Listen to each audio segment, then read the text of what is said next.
अस्सलाम वालेकुम। कैसे हैं आप सब? उम्मीद करती हूँ सब ठीक होंगे।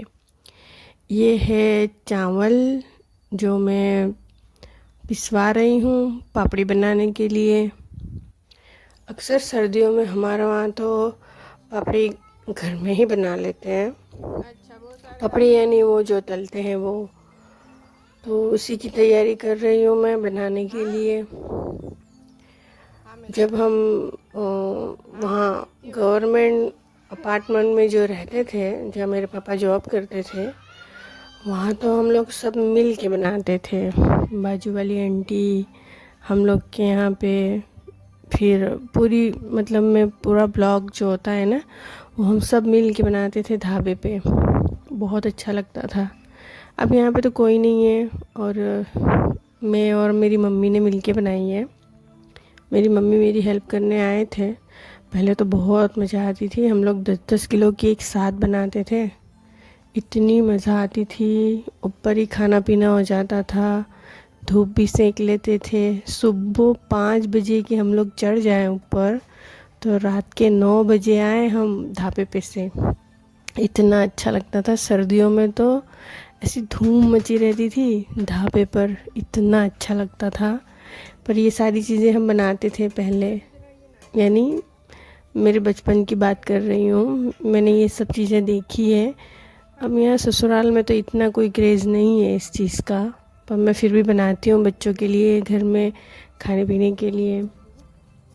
बाकी पहले बहुत था वहाँ पे, हमारे वहाँ पे मेरी मम्मी के वहाँ तो सब इतना सब बनता था कि मैं क्या ही बताऊँ।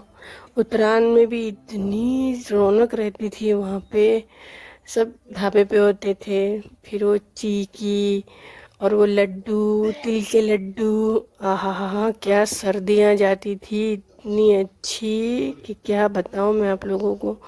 वो दिन तो मुझे बहुत याद आते हैं, बहुत। तो वही दिन को याद करते करते मैं अपनी ये सारी चीज़ें बना रही हूँ। जैसे कि आप लोग देख रहे हैं, इसे घेरना रहता है। मेरे हस्बैंड मेरी हेल्प कर रहे हैं।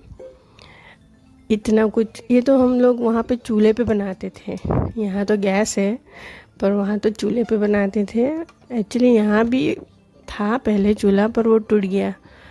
अब वो पहले वाले की निशानी थी जो टूट गई। उसके बाद से अब तक वो आई ही नहीं है चूल्हे वाली सिस्टम। तो गैस पे मैं ये बना रही हूँ। ओहो, मुझे तो वो पहले वाले दिन बहुत याद आते हैं। क्या आप लोग भी ये सारी चीज़ बनाते हो? कमेंट में मुझे ज़रूर बताना। तो ये मैंने घेर लिया इसको। अब मैं इसे घेर कर अच्छे से फेंट कर ढक के रख दूँगी। और ना चावल के साथ साथ ना गेहूं की भी कुल्ले बनाते हैं हम लोग।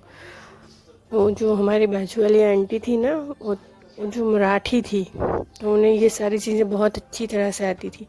तो मैंने भी उनके पास ही ये सारी चीज़ें सीखी है। एक्चुअली में मुझे ये सब चीज़ों का पहले से ही बहुत शौक़ था, और वो आंटी भी सिखाने में बहुत एक्सपर्ट थे, तो मैंने सीख ही ली सारी चीज़ें। बहुत अच्छी अच्छी चीज़ें बनाते थे। गेहूं की पापड़ी, गेहूं की कुल्लई बनाते थे, फिर वड़ी बनाते थे, दालों की वड़ी बनाते थे। बहुत अच्छी अच्छी आइटम बनाते थे वो आंटी। हम तो बहुत वहाँ से सब चीज़ें सीखे हैं, और बहुत मज़ा आती थी। वो तो सुबह 6 बजे में हमारे दरवाजे पर आ जाए ठोक के कि चलो चलो, इनके जल्दी जल्दी सारा कुछ काम बता लें, मम्मी हम लोगों को तैयार कर दें, स्कूल भेज दें। और लग जाती थी मम्मी ये सारे काम में। फिर हमारी स्कूल छूट गई तो हम भी लग गई ये सारे चीज़ें, यानी ये सारी कामों में। सर्दियाँ आते ही ढाबे पकड़ लेते थे हमारे वहाँ सभी, यानी पूरा एरिया, यानी मोहल्ला जो बोलते हैं, यहाँ तो मेलिया बोलते हैं, मोहल्ला बोलते हैं, हमारे इधर तो एरिया बोलते थे। ओहो, बहुत अच्छा लगता था। अब इसको मसल के मैंने तो गुल्ले बना लूँगी। और मेरे पास है न एक, पहले तो हम हाथ से बेला करते थे ये चीज़ें, अब तो सारी चीज़ों के मशीन आ गए हैं। तो वही दबाने वाला मशीन है, उसमें मैं इसको दबा लूँगी। पर पहले मैं इसके ना लुए बना के रख लूँगी। तो वो इसका प्रोसेस ही इतना अच्छा होता था ना कि मैं ये करने बैठी और मुझे पुरानी सारी चीज़ें याद आने लगी। ओहो, इस दौरान मेरे बेटे ने तो कुछ परेशान किया है कि क्या बताऊँ, इतना कुछ परेशान किया, सब तोड़ दी थी आधी ऊपर तो उसने। वहाँ मैं और बाजू वाली आंटी की लड़कियाँ जब सारी मम्मियाँ बेल के दे देना तो हम पूरी जो आंटी की साड़ी होती थी ना वो भरते थे, नाक नाक के इतनी कोई मज़ा आती थी। जब सारा कुछ बन जाए ना तो बर्तन भी वहीं हो जाते थे, खाना भी वहीं हो जाता था। एटलीस्ट खाना तो कोई खाता ही नहीं था, सब ये जो पापड़ी का आटा होता है ना उसी से ही पेट भर लेते थे। यानी आप लोग सोचो, अगर 10 किलो की हम लोग बनाते थे तो 2 किलो तो हम खा ही लेते थे, इतनी ये चीज़ पसंद थी हम लोगों को। तो देखो ये जो मशीन है ये पहले तो नहीं था, अभी है, और ये जल्दी काम भी हो जाता है। तकरीबन मुझे 2 घंटे लगे थे ये बनाने में। मैं 12 बजे बैठी थी और मैं 3 बजे तक ये सारा कुछ करके परवार गई थी। इसके पापा और मेरी मम्मी मुझे हेल्प करने लग रहे थे। फिर इसके पापा का दुकान में काम आ गया तो वो चले गए। तो वो बता रहे थे कि मैं उनको बता रही थी एक्चुअली में कि ये सब हम लोग वहाँ बहुत करते थे और ये तो मामूली चीज़ है जो मैं बना रही हूँ 2 या 1 किलो का। ये तो बहुत छोटा प्रोसेस, यानी बहुत छोटा लग रहा है मुझे, पर मैंने भी बहुत सालों बाद बनाई है। बच्चे हुए उसके बाद मैंने भी अब बनाई हैं। जब मेरे बच्चे थे तो मैंने नहीं बनाई ये सारी चीज़ें क्योंकि छोटे थे। अभी भी एक छोटा है, 3 साल का ही है, पर मैंने कोशिश कर ली कि चलो बनाते हैं, बच्चों को देंगे ज़रा खाने के लिए घर की चीज़ें।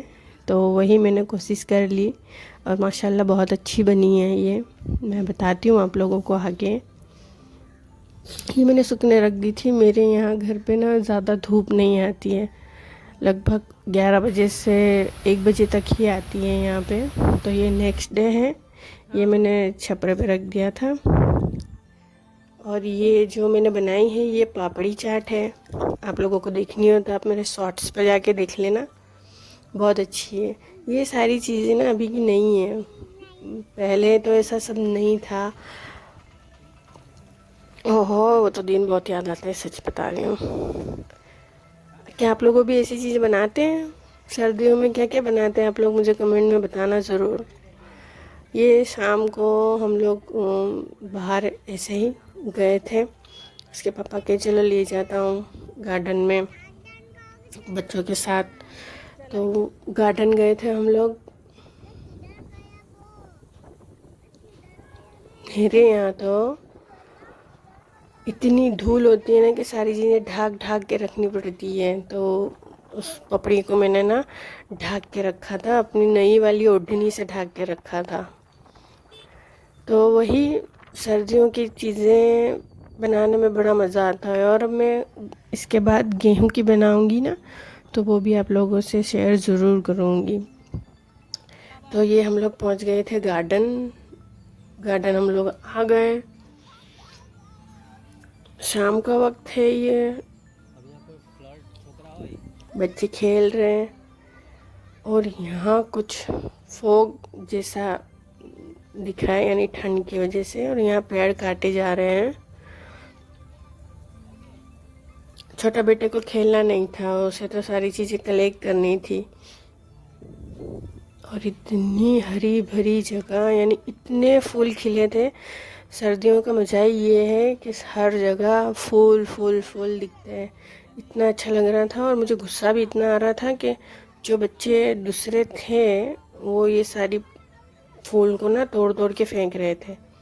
इतना कोई अफसोस हो रहा था। एक लड़की को तो मैंने डांट भी लगाई कि अगर तुम्हें कुछ काम नहीं है तो तुम बिना काम से ये फूल मत तोड़ो। तो फिर वो वहाँ से चली गई। फिर भी उसने इतने तोड़ तोड़ के फेंके थे ना, इतने तोड़ तोड़ के, इतने खूबसूरत लग रहे थे ये, इतने माशाल्लाह।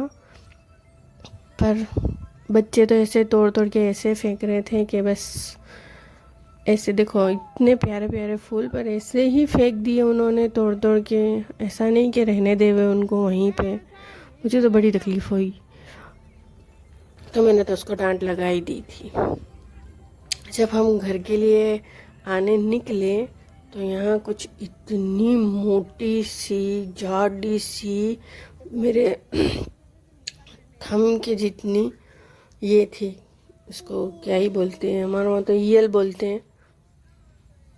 इतनी मोटी थी ये, इतनी मोटी, खाते पीते घर की थी ये, बिल्कुल मोटी मोटी, और इतनी बड़ी, मेरी उंगली से भी बड़ी थी ये, मेरे हाथ यानी लंबाई इसकी बहुत बड़ी थी। देखें आप लोग कितनी जाड़ी है। अगर वीडियो अच्छी लगे तो लाइक एंड सब्सक्राइब ज़रूर कीजिएगा। अब मैं आप लोगों को मिलती हूँ अपनी नेक्स्ट वीडियो में, तब तक के लिए अल्लाह हाफिज़।